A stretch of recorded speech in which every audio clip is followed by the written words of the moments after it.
May Suzuki Smash dito mga boss. Ang kanyang makina ay maingay. At troubleshoot na natin itong makina niya kung totoo bang maingay.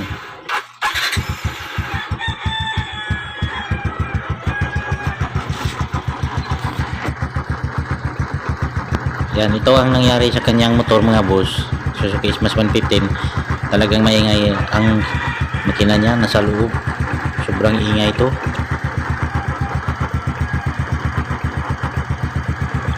Itong motor ni boss ay mga 3 years.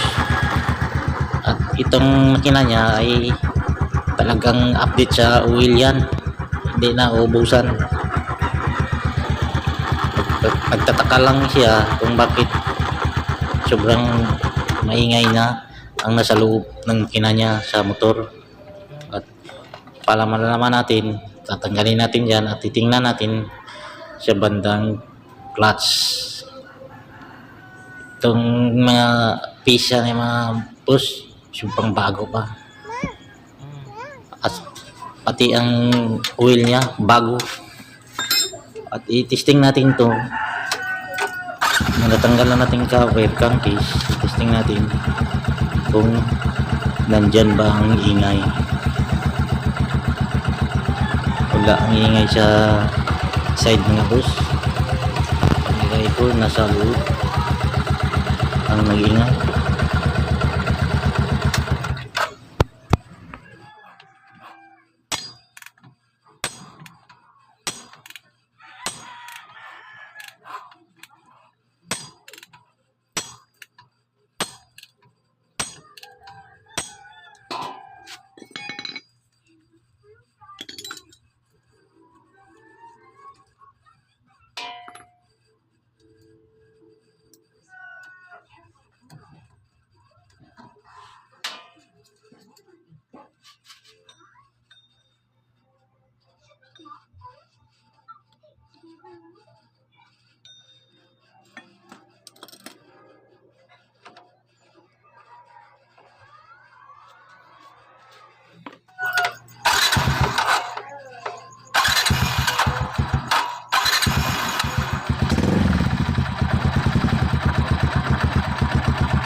And a half hours later. At ito na ang nangyari sa motor ni Bossing. Binabaklas ko ng lahat ng makina niya. At ito ang kanyang crankshaft. At i-testing natin ito kung nandyan ba ang sira. At dyan ba ang ingay. Yan o. Dyan ang lagutok yung mga guys. Mga boss.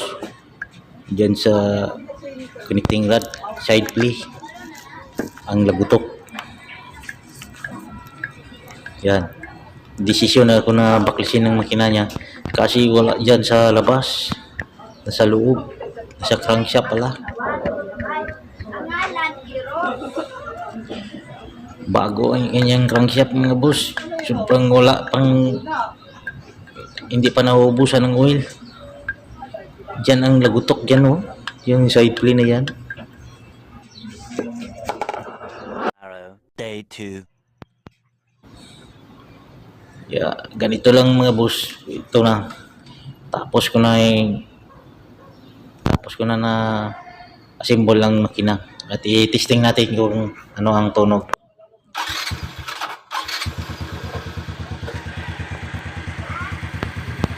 Ito na ang tunog final na tapos na napalitan ng connecting rod mga boss. Ang kanyang motor. Wala nang ingay.